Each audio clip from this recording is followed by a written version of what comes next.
साथियों, आप सभी का स्वागत है। आज का टॉपिक हमारा है रूसी राष्ट्रपति पुतिन की भारत यात्रा क्यों। भारत और रूस के बीच इतिहास जो रचा है उसके बिंदुओं पर हम चर्चा करेंगे। आइए आज हम इस विषय पर चर्चा करते हैं, साथ साथ इसके संबंधित अन्य बिंदुओं पर भी प्रकाश डाला जाएगा। चलिए प्रारंभ करते हैं। मैं सत्यनारायण टेलर आप सभी का स्वागत और अभिनंदन करता हूँ। इस वीडियो ट्यूटोरियल पर आज भारत और रूस के बीच ऐतिहासिक जो मैत्री है उसकी चर्चा होगी। रूसी राष्ट्रपति पुतिन भारत यात्रा पर है। रूस के राष्ट्रपति व्लादिमीर पुतिन आज एक दिन के भारत दौरे पर हैं। पुतिन 21वें भारत रूस एनुअल समिट में हिस्सा लेने भारत आए हैं। पुतिन की इस साल की केवल दूसरी यात्रा है, विदेश यात्रा। इससे पहले जून में जिनेवा और अमेरिकी राष्ट्रपति बाइडेन से मिले थे। इस यात्रा के दौरान प्रधानमंत्री नरेंद्र मोदी के साथ उनकी बैठक होगी। नवंबर 2019 ब्रिक्स समिट के बाद दोनों नेताओं के बीच पहली बार मुलाकात हो रही है। रूसी राष्ट्रपति की भारत यात्रा। पुतिन मोदी की मुलाकात से पहले 2+2 समिट। मोदी पुतिन बैठक से पहले इन दोनों देशों के बीच 2+2 समिट यात्रा होगी, जिसके पहले चरण में भारत के रक्षा मंत्री और राजनाथ सिंह, रूस के रक्षा मंत्री सर्गेई शोइगु के साथ बैठक आयोजित की जाएगी। इसके बाद भारतीय विदेश मंत्री एस जयशंकर की रूसी विदेश मंत्री सर्गेई लावरोव से मुलाकात होगी। इस 2+2 का मतलब है दोनों प्रधानमंत्री एवं राष्ट्रपति के साथ विदेश मंत्री और रक्षा मंत्री भारत आए हैं और दोनों के बीच संवाद, रक्षा क्षेत्र में संवाद होगा। तो इसी तरह से 21वें भारत और रूस के एनुअल समिट में हिस्सा लेने रूसी राष्ट्रपति भारत पहुंचे। प्रधानमंत्री नरेंद्र मोदी से मुलाकात होगी पुतिन की।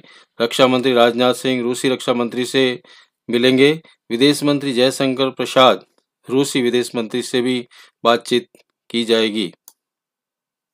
पुतिन की यात्रा के दौरान किन किन मुद्दों पर चर्चा होगी, इस चर्चा के बारे में हम जानकारी लें।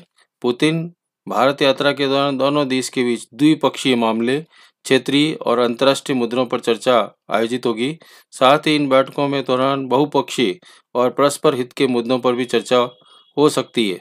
रूसी राष्ट्रपति की यात्रा के दौरान दोनों देशों के द्विपक्षीय संबंधों को मजबूत बनाने की संभावना है। साथ ही सामरिक महत्व, रक्षा, विज्ञान और टेक्नोलॉजी के मुद्दों पर भी चर्चा हो सकती है। अफगानिस्तान की सत्ता जो तालिबान के कब्जे में जा चुकी है उसके बारे में भी हो सकता है वैश्विक राजनीतिक हालात पर चर्चा की जाए। पुतिन की यात्रा के दौरान इस मुद्दे पर भी विचार विमर्श की संभावना है। इसके अलावा हाल ही में साउथ अफ्रीका में पाए गए कोविड के नए वेरिएंट ओमिक्रॉन को देखते हुए कोरोना पर के सहयोग के लिए भी चर्चा आयोजित हो सकती है। रूस भारत का सबसे बड़ा डिफेंस पार्टनर रहा है लंबे समय से। भारत के कुल हथियार सप्लाई रूस की हिस्सेदारी 68% हिस्सा रही है, जबकि अमेरिका 14% हिस्सेदारी के साथ दूसरे स्थान पर है। इजराइल 7.2 हिस्सेदारी के साथ तीसरे नंबर पर है। 2018 में रूस में $5.4 अरब के लिए 400 एयर डिफेंस की डील हुई थी। इसी तरह से 2003-18 के बीच में भारत के हथियारों की सप्लाई के बारे में भी हिस्सेदारी 79% गिरकर 62% रह गई है। दोनों देशों के बीच में किन किन डीलों पर मुहर लग सकती है चर्चा के दौरान। रूसी राष्ट्रपति भारत यात्रा के दौरान दोनों देशों के बीच बड़े रक्षा सौदों के समझौते पर हस्ताक्षर किए जा सकते हैं। इसमें रूस में आ रही बहुचर्चित 400 एयर डिफेंस जो है सिस्टम प्रेजेंटेशन होगा। इसके अलावा रूस में आ रही बहुचर्चित S-400 एयर डिफेंस सिस्टम का प्रेजेंटेशन होगा। इसके अलावा पुतिन की यात्रा के दौरान रूस के करीब 7 लाख AK-203 असल्ट राइफल्स जो सप्लाई की जा रही 5 करोड़ के समझौते के बीच में आयोजित होगी। रूस द्वारा डिजाइन की गई AK-203 राइफल्स का उत्तर प्रदेश अमेठी के कोरबा डिफेंस फैक्ट्री में बनाया जाएगा। भारतीय सेना के मिलने जाने वाली 7 लाख राइफल्स के बारे में 70,000 राइफलों के पार्ट के रूप में निर्मित किया जाएगा, जो प्रेजेंटेशन सेना में मिलेगी। इस रूस से मिलने वाली very short range airbase system में भी $1 अरब की डील का फैसला हो सकता है। इन दोनों देशों के बीच में रसद संधि का पारस्परिक समझौता भी हो सकता है। रूस ऐसा 7वां देश बन जाएगा जिसके साथ भारत का ऐसा समझौता है। इससे पहले Bharat, America, Australia, Japan, France, south Korea, Singapore के साथ RELS का समझौता हो चुका है। इस तरह से ये 7वां देश है। रूस से हो सकती कौन सी डील? S-400 एयर डिफेंस सिस्टम की डिलीवरी पर चर्चा। 7 लाख AK-203 SL राइफलों पर डील मोड लग सकती है। Very short range defence system पे भी डील हो सकती है और असद संबंधी का पारस्परिक समझौता भी हस्ताक्षर हो सकते हैं। व्लादिमीर पुतिन का दौरा इतना महत्वपूर्ण माना जा रहा है भारत के लिए कि पुतिन की यात्रा हाल ही में रूसी राष्ट्रपति सलाहकार निकोलाई पाकिस्तान की यात्रा से लौटे हैं। साथ ही अफगानिस्तान के मुद्दे से लेकर भारत और अमेरिका, रूस और चीन की बढ़ती नज़दीकियां समेत दुनिया के बदलते राजनीतिक हालात को भी देखते हुए पुतिन की यात्रा भारत और रूस के संबंधों के लिहाज बेहद महत्वपूर्ण मानी जा रही है। पुतिन की इस यात्रा में अफगानिस्तान में तालिबान की सत्ता आने के बदली वैश्विक राजनीतिक भारत रूस का रुख कितना एक सा है, इसके बारे में पता चल सकेगा। साथ ही कोरोना के नए वेरिएंट जो आ रहे हैं उनके बारे में आर्थिक चुनौतियों को देखते हुए दोनों देशों के शीर्ष नेतृत्व के बारे में बैठक महत्वपूर्ण है। भारत और रूस के बीच कितना ट्रेड? 2002 में ट्रेड जो हुआ है, व्यापार जो है 112 अरब रुपए का था। 2012 में बढ़कर 827 अरब रुपए हो गया। 17 में भारत और रूस के बीच में व्यापार बढ़कर 707 अरब रुपए का हो गया। 2020 में ये 609 अरब रुपए था, जबकि 2025 में बढ़कर 2257 रुपए अरब का लक्ष्य रखा गया है। S-400 डील अमेरिका क्यों नाराज है, इसके बारे में जानकारी होगी। 2018 में रूस से 5 S-4 एयर डिफेंस सिस्टम खरीदने के लिए 5.4 अरब डॉलर की डील की गई थी। S-4 एयर डिफेंस बेहद आधुनिक मिसाइल सिस्टम है जिसकी तुलना अमेरिका के जोरदार air defence system patriot missile system से भी होती है। भारत की रूस के साथ 5 S-4 एयर डिफेंस सिस्टम खरीदने की अरबों रुपए की डील से अमेरिका नाराज चल रहा है, लेकिन रूस और भारत के डिफेंस सिस्टम न दे, लेकिन रूस ने अमेरिका की नाराजगी को दरकिनार करते हुए इस डील के लिए आगे बढ़ने का फैसला ले लिया है। हाल ही में भारत में S-400 डिफेंस एयर सिस्टम सुरक्षा के लिए बहुत ज़रूरी बताया गया है। बिना अमेरिका के नाम लिए इशारों में साफ किया कि किसी भी दबाव के आगे भारत झुकने वाला नहीं है। अमेरिका S-400 की खरीद का हमेशा से विरोध करता रहा है। इस सिस्टम को खरीदने के लिए देशों पर भी पाबंदी लगा देता है। अमेरिका ने पिछले साल तुर्की पर पाबंदी लगा दी थी। तुर्की ने भी रूस से S-400 मिसाइल सिस्टम खरीदा था। चाइना ने भी और पाक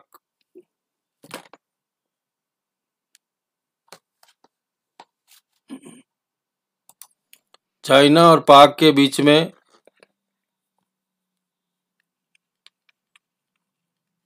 भारत और चाइना और पाक के बीच में जो तनावपूर्ण माहौल चल रहा है उसके लिए भी ये सिस्टम खरीदने के लिए भारत में उत्साह है और विश्व में एक पहचान बनाई जा रही है। इसलिए भारत इसके लिए अपने आप में स्ट्रांग मजबूत होना चाहता है। S-400 मिसाइल सिस्टम खरीदकर जो समझौता किया गया है। गर्मजोशी से गले मिले दोनों भारतीय नेता और रूस के नेताओं दोनों दोस्ती का मिला $80 बिलियन का बूस्टर डोज। 5 घंटे में ही ये डॉलर भेंट किए गए।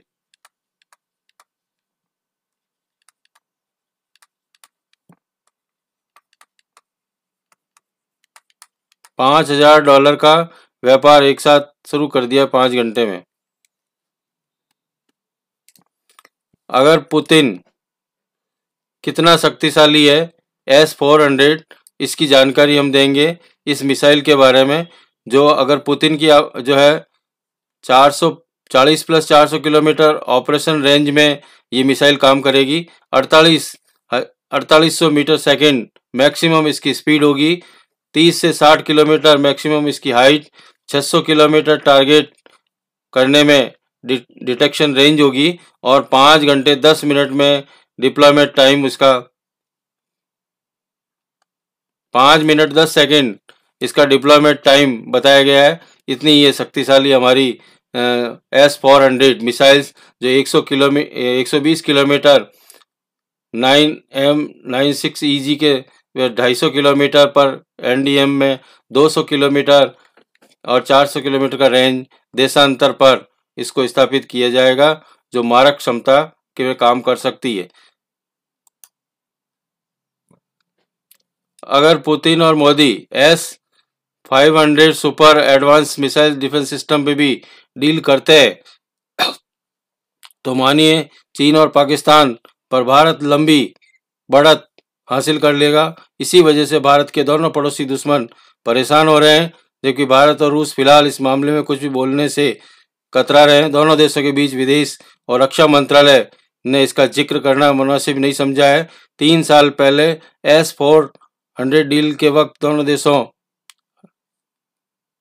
बिल्कुल यही रवैया था। एक बात और है, अगर इसमें S-500 पर डील हुई है तो भारत इस डिफेंस सिस्टम को हासिल करने वाला अकेला विदेशी मुल्क या भारत में अच्छे मार्गदर्शक तय किए जाएंगे। भारत हर साल हाल में रूस के सामने ये शर्त रखेगा कि S-400 डिफेंस सिस्टम चीन को न दें और पाकिस्तान की हैसियत से इसे खरीदने को ही नहीं कहें।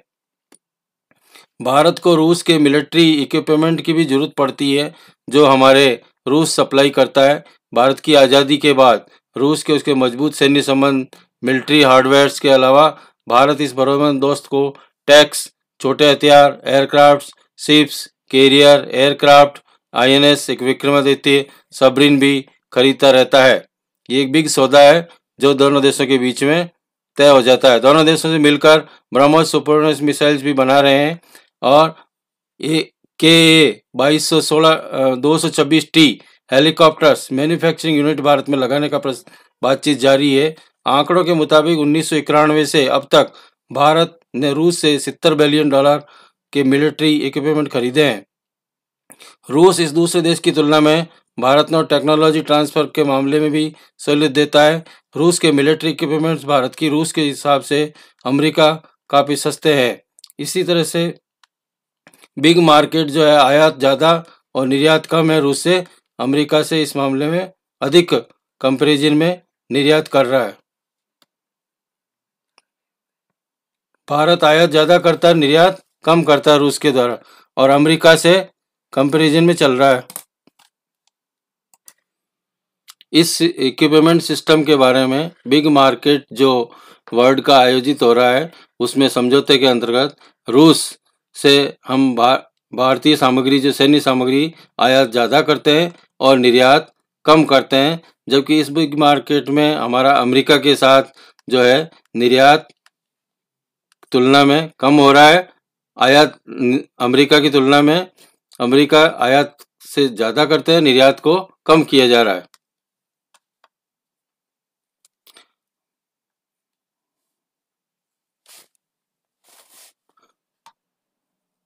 उन्नीस में भारत के लिए आधी दुनिया से लड़ गया था रूस।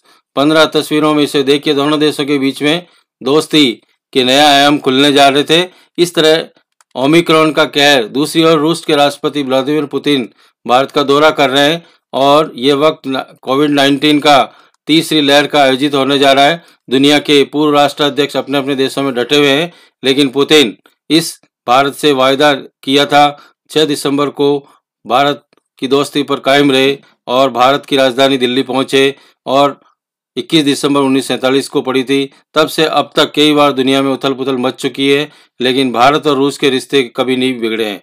आइए इस 74 साल के रिश्ते की जानकारी दोस्ती के लिए आगे बढ़े।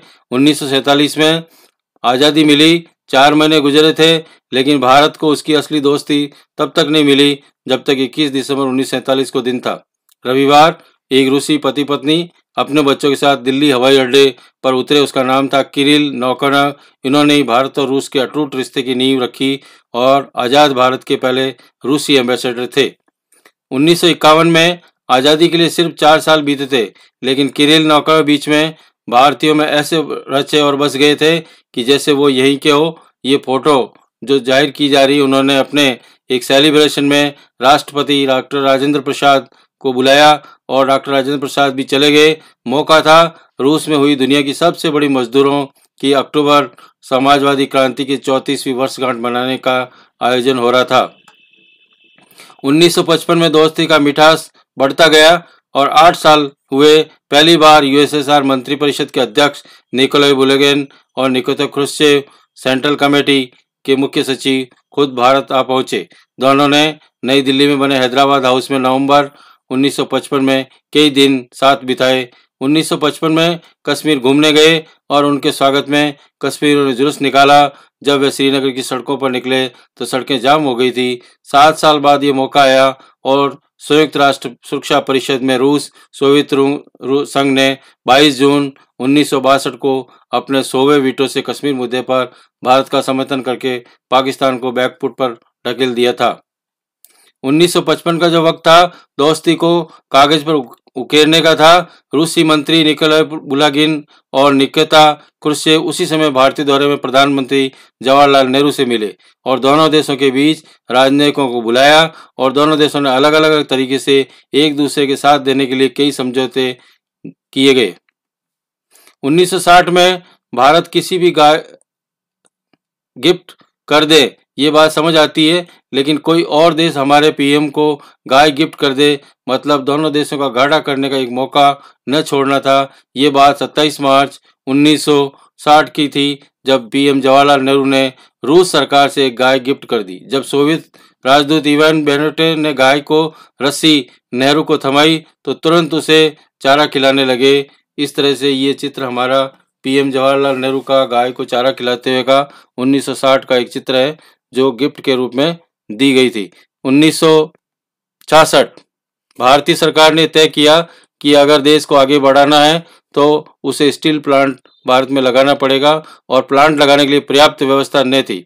भारत ने दोस्त रूस की ओर देखा और तुरंत खास मदद भेजने का ऐलान किया। नतीजा 1966 में भारतीय प्रधानमंत्री इंदिरा गांधी ने बोकारो स्टील प्लांट की आधारशिला भारत में रखी। 1971 की तस्वीर को जरा गौर से देखा जाए तो हमें नजर आ रहा है इंदिरा गांधी और रूस के कद्दावर विदेश मंत्री आंद्रेई ग्रामिको को हाथ मिलाते रहे हैं। जानते हो क्यों है? ये ऐसे समझौते पर जिसके बाद भारत के लिए रूस की आधी दुनिया से टकराव हो गया था। पूरे मामले को अगली तस्वीरों के साथ देखें तो और मजा आएगा आपको। इस चित्र के साथ आगे बढ़ते हैं।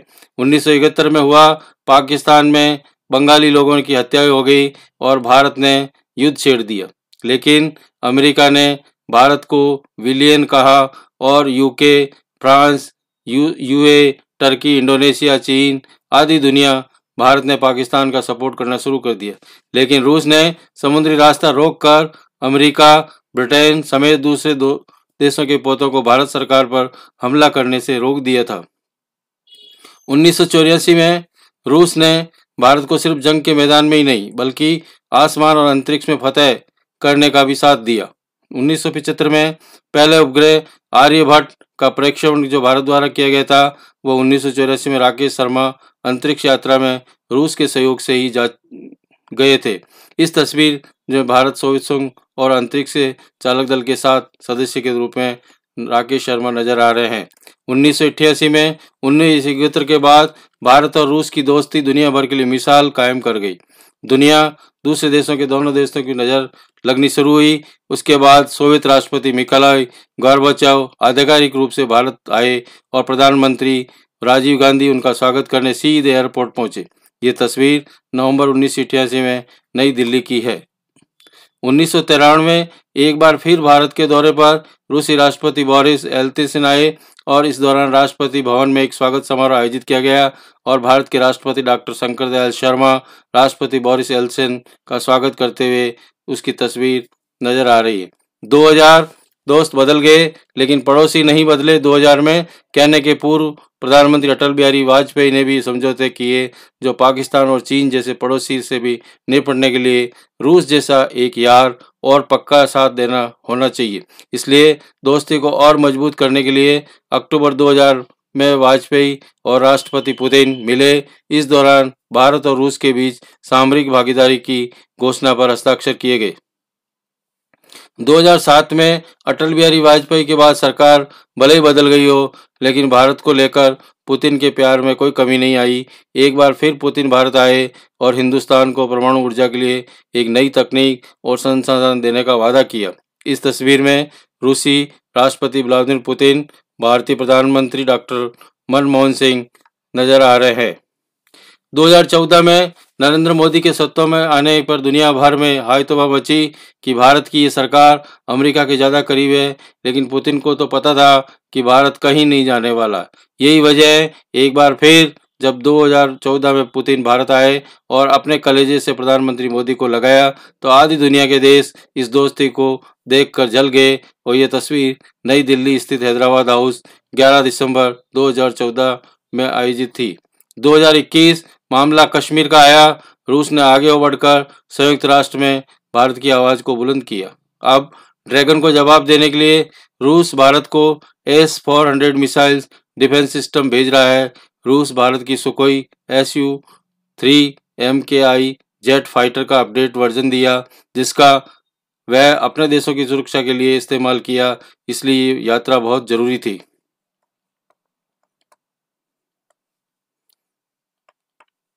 सच्ची दोस्ती के लिए जो हमारा मिशन चल रहा है। Thank you so much for watching. Have you great day. जय हिंद, जय भारत।